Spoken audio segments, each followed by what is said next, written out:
நம்ம கட்சியினுடைய 2வது ஆண்டு விழா, அதாவது 3rd இயரோட தொடக்க விழா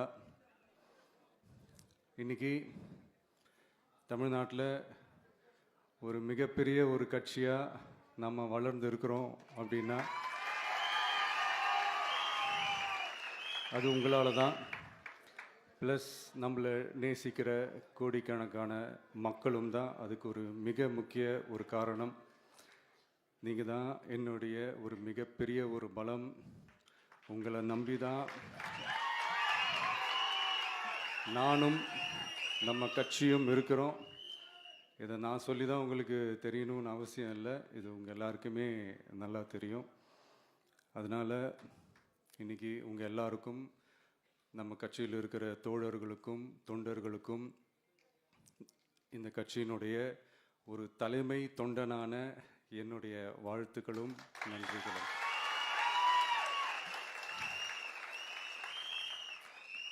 அப்புறம் என்ன, மைக்கை பிடிச்சாச்சு, வெடியை கொளுத்தி போட்டுருவோமா?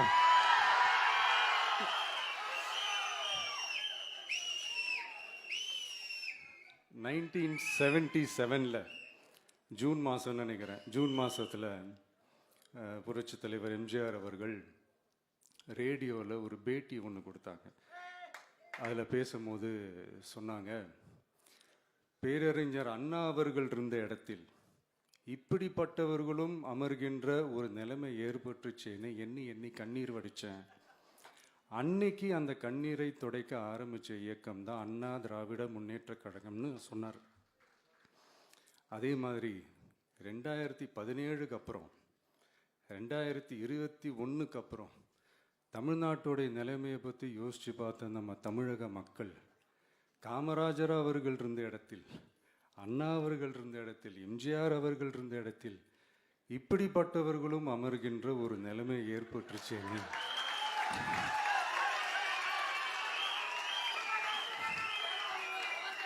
தமிழக மக்கள் கண்ணீர் வடித்தாங்க. இன்னைக்கு இந்த கண்ணீரை துடைக்க ஆரம்பித்த இயக்கம் தான் தமிழக வெற்றிக்கழகம்.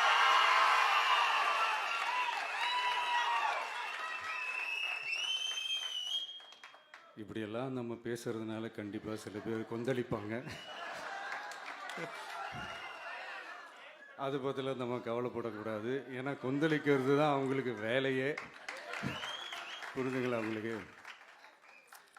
ஏன்னா எம்ஜிஆர் அவர்கள் கட்சி ஆரம்பித்தப்போ, ஏன் அவர் ஜெயிச்சதுக்கு அப்புறம் கூட சட்டசபையில் கூட ஏதோ ஒரு நடிகர் கட்சி வந்திருக்குதான், ஏதோ ஒரு புதிய கட்சி வந்திருக்குது, புரட்சி தலைவர்னு ஒருத்தர் வந்து, இப்படியெல்லாம் கேலியும் கிண்டலுமா. அதனால் யார் அரசியலுக்கு வந்தாலும் இப்படி கொந்தளிக்கிறது தான் அவங்களுடைய வேலையே. அப்படி தான் நாம் அரசியலுக்கு வந்ததுக்கப்புறம் கூட இந்த விஜய்க்கு என்ன அனுபவம் இருக்குது, எம்ஜிஆர் அவர்களுக்கு எவ்வளோ அனுபவம் இருக்குது தெரியுமா? 52லேருந்து 72 வரைக்கும் அந்த 20 இயர்ஸ் திமுகவில் இருந்த ஒரு அரசியல் அனுபவம் எவ்வளோ இருக்குது தெரியுமா? விஜய்க்கு என்ன பெரிய அனுபவம் இருக்குதுன்னு கேட்டால் அதே வாய் தான். அன்னைக்கு எம்ஜிஆர் அவர்களை பார்த்து, அன்னைக்கு எம்ஜிஆர் அவர்களை பார்த்து அரசியல் அரிச்சுவடி தெரியாதவர், கவர்ச்சியை மட்டுமே நம்பி இருக்கிறவர், அட்டக்கத்தி, வாய் விளம்பர வள்ளல், இவருக்கு கேள்வி மட்டும்தான் கேட்க தெரியும், பதில் சொல்ல தெரியாது, நிருபர்களை சந்திக்க மாட்டார், டெல்லியை வகச்சிக்க மாட்டார், மேலே இருந்து அவருக்கு அவ்வளோ ப்ரெஷர் இருக்குது, அப்படி இப்படின்னு சொன்னதும் அதே வாய் தான். அதனால் எம்ஜிஆர் அவர்களை மட்டும் இல்லை, அவருடைய தொண்டர்களை கூட விட்டு வைக்கலை. அது என்னது, இந்த பளபளப்பு ஜொலி ஜொலிப்பை பார்த்தா பல்லிழிப்பவங்க, இப்படியெல்லாம் கிண்டலும் கேலியுமா. இது எல்லாம் மக்கள் ஒரு மாதிரி சைலண்ட்டாக வாட்ச் பண்ணிக்கிட்டு என்ன பண்ணாங்கன்றது உங்களுக்கே நல்லா தெரியும்.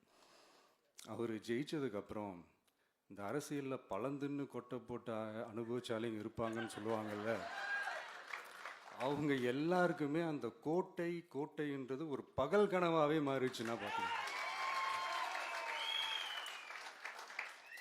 77 மாதிரியே இப்போவும் அந்த பழைய தேஞ்சி போன, துருபிடிச்சி போன, நஞ்சு போன அதே அந்த பழைய வெப்பனையும் இப்போவும் கையில் எடுக்கிறாங்க. அதனால் மை டியர் ஜென்டில்மேன், டெக்னாலஜிலாம் வளர்ந்து வேற எங்கேயோ போயிட்டுருக்கு.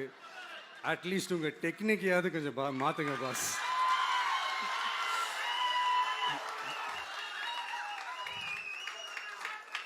காமராஜர் அவர்களையும் விட்டு வைக்கல. அவருக்கு இலக்கியம்னா என்ன தெரியும்? அவர் மாபெரும் புலவர், அந்த புலவர் இந்த புலவர்னு அவரை பற்றியும் கிண்டலும் கேலியுமா. அதான் முன்னாடியே சொன்ன மாதிரி யார் எதிர்த்து நின்னாலும் அவங்கள கொந்தளிக்கிறது தான் அவங்களுடைய வேலையே. ஸோ இப்படி நம்ம அவங்க பண்ணுற தப்பெல்லாம் நம்ம எடுத்து சொன்னால், அவங்க பண்ணுற அட்ராசிட்டியை பற்றி நம்ம எடுத்து சொன்னால், அவங்க பண்ணுற அந்த ஊழலை பற்றி தான் நம்ம எடுத்து சொன்னோம். முக்கியமாக நாம் அதை எடுத்து சொன்னால் 50 வருஷத்துக்கு முன்னாடி இருக்கிற அதே தகர டப்பாவை எடுத்து உருட்ட ஆரம்பிச்சிருவாங்க.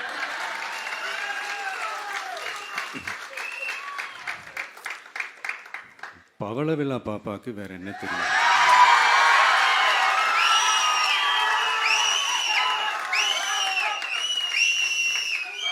பழைய டப்பாவை உருட்டதானே தெரியும். அதுக்காக நாம் அவங்க பண்ணுற தப்பெல்லாம் சொல்லாமல் வெளியே சொல்லாமல் இருக்க முடியுமா? சொல்லுவோம், சொல்லிக்கிட்டே இருப்போம். நம்மளை தவிர யார் அவங்கள ஏற்று நின்று கேள்வி கேட்கறது? யாருக்கு அந்த தில் இருக்குது?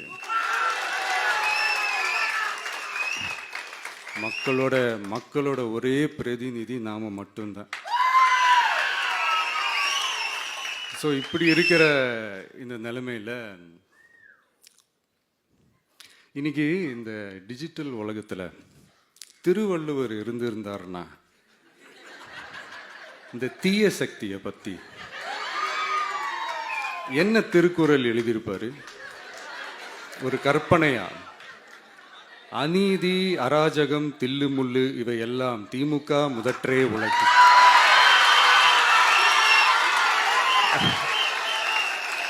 ஒரு கற்பனையா?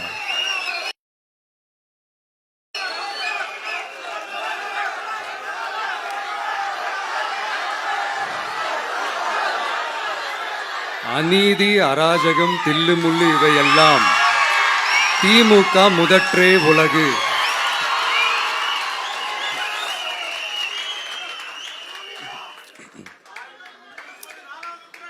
அடுத்து இந்த என்னப்பா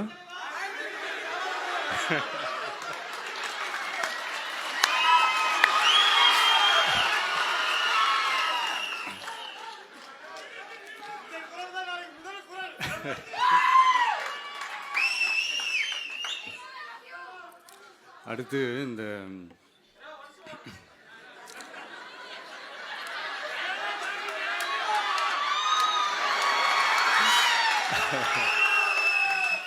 சொல்லிட்டேன், 2 வாட்டி சொல்லிட்டேன். அநீதி, அராஜகம், தில்லுமுள்ளு இவையெல்லாம் திமுக முதற்றே உலகு.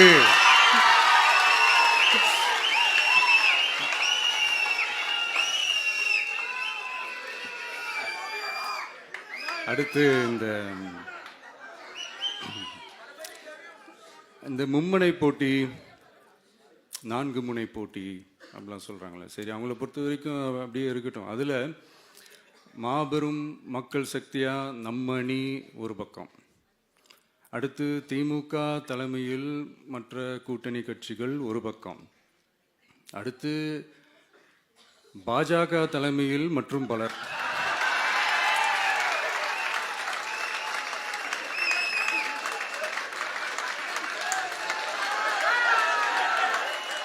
என்னப்பா சிரிக்கிறீங்க? உண்மையை தானேப்பா சொன்னேன்.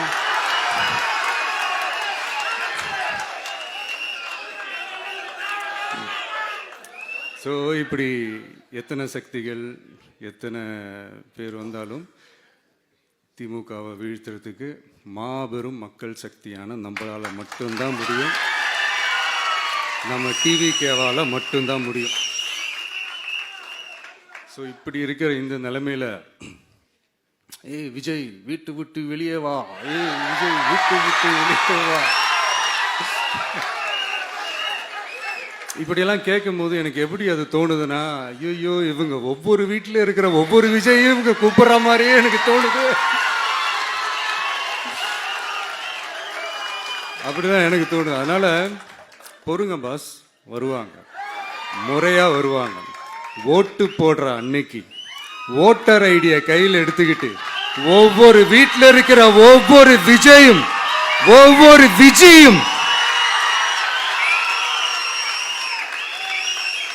பூத்து பூத்தா காலையிலேயே வந்து நிப்பாங்க பாருங்க.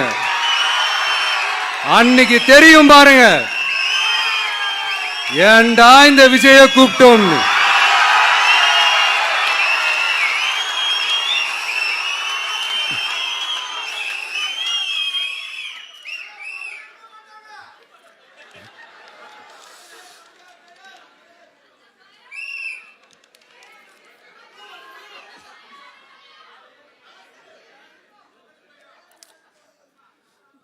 ஸோ இப்படி பேசினா உடனே இவரு நான் சினிமாவா இது அப்படின்ட்டு ஆரம்பிச்சிருவாங்க. நான் சினிமா விட்டாலும் நீங்க சினிமா விட மாட்டேங்கிறீங்களேப்பா.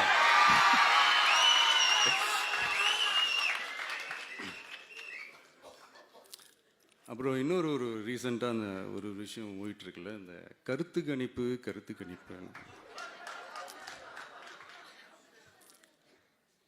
அதில் நிறைய பேர் உண்மையான கருத்து கணிப்புலாம் சொல்கிறாங்க. அதையும் நான் தப்பு சொல்லலை. சில பேர் கடுப்பில் விட்ட கணிப்பாகவும் இருக்குது, அதையும் நான் தப்பு சொல்லலை. இந்த கடுப்பில் விட்ட கணிப்பாளர்களுக்கு நான் சொல்லிக்கிறது என்னென்னா, ஒவ்வொரு ஊராக தெருவா வீடு வீடாக போய் நீங்கள் அந்த கருத்து கணிப்பு எடுத்து பாருங்கள். ஒவ்வொரு வீட்லேயும் டிவிக்கு இருக்கிறத நீங்கள் பார்ப்பீங்க.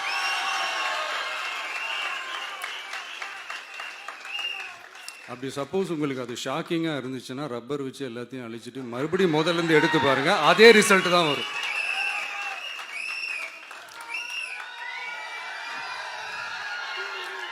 இது என்னப்பா லாஜிக்கு, அது எப்படி எல்லார் வீட்லேயும் டிவிக்கு இருக்கும் அப்படின்னு நீங்கள் கேட்டிங்கன்னா, ஒரு சின்ன சாம்பிளுக்கு ஒரு சின்ன டெஸ்ட் ஒன்று பண்ணி பாருங்களேன். நம்ம சிஎம் சார் இருக்காங்கள்ல, ஸ்டாலின் சார்,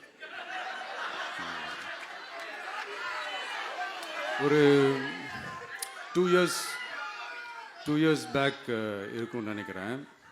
ஒரு மேடையில் பேசும்போது சொன்னாங்க, இந்த மாதிரி என்னோட கட்சிக்கு அவங்களுடைய கட்சிக்காரங்க சில பேர் பண்ணுற அட்ராசிட்டி, ஒரு சில மந்திரிகள் பண்ணுற சில அட்ராசிட்டிஸ்லாம் பார்த்து ராத்திரியில் எனக்கு தூக்கமே வரமாட்டேங்குது அப்படின்னு ஒரு 2 இயர்ஸ் பேக் இருக்கும்னு நினைக்கிறேன். அந்த வீடியோ கூட இருக்குது. அப்படி இருக்கிற அவரு என்னைக்காவது ஒரு நாள் அசந்து தூங்குவார்ல, அப்ப அவர்கிட்ட போய், சார்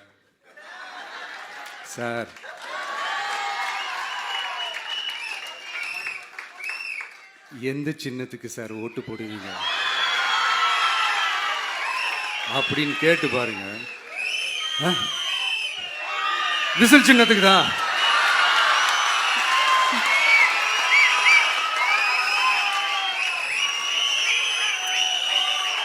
தூக்கத்தில் இப்படி டப்புன்னு எழுப்பி கேட்டால் டப்புன்னு உண்மையை போட்டு உடைச்சிருவாங்க. அதுக்கு சொன்ன அப்படி இருக்கிற இந்த நிலைமையில டிவிக்கு வந்து சிட்டியில் தான் இருக்குது, டவுனில் தான் இருக்குது, வில்லேஜ் சைட்லலாம் இல்லை அப்படின்னு சொல்கிறவங்களுக்கு இந்த மாதிரி சில டெஸ்ட் எல்லாம் பண்ணி பாருங்க, தெரியும்.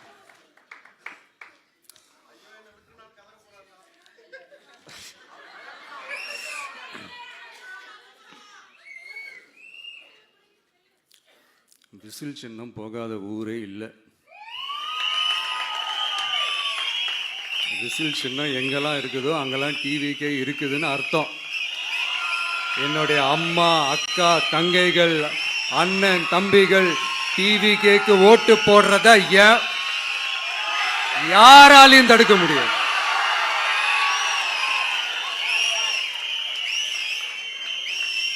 ரத்த சொந்தமா நம்மள நினைக்கிற நம்மளோட வகையராக்களை எந்த கட்சியாலையும் எவ்வளவு விலை கொடுத்தாலும் வாங்கவே முடியாது.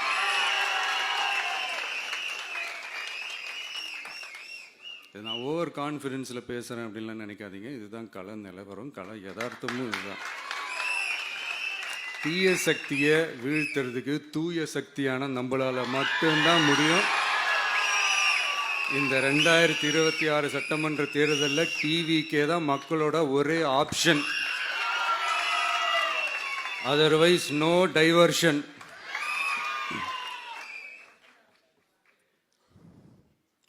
இந்த டப்பா இன்ஜின், ஓட்டை இன்ஜின், எவ்வளோ இன்ஜின் வந்தாலும் டாப் இன்ஜின் நம்ம டிவிக்கே தான்ன்றதை மக்கள் ஆல்ரெடி முடிவு பண்ணிட்டாங்க. அதனால நம்மளுடைய தோழர்கள் அதை மனசில் நல்லா ஏற்றிக்கிட்டு இன்னும் ஷார்ப்பாக ஒர்க் பண்ணுங்க.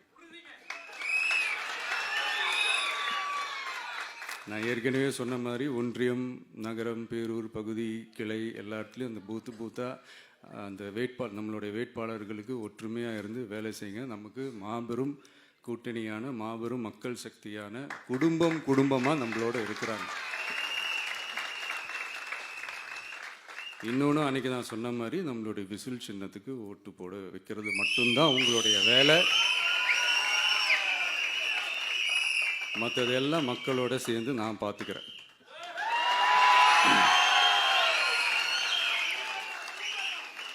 தமிழ்நாட்டோட அரசியலில் தி விசில் ப்ளோயர் இஸ் டிவிகே.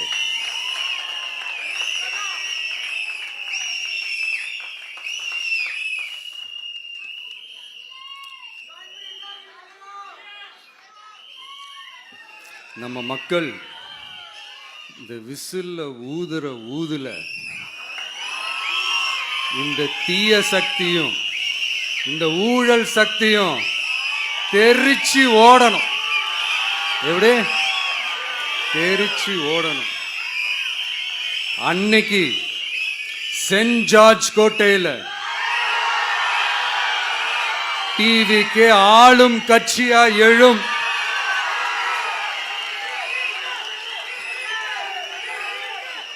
உங்களோட நான் இருக்கேன், நம்மளோட நம்ம மக்கள் இருக்கிறாங்க.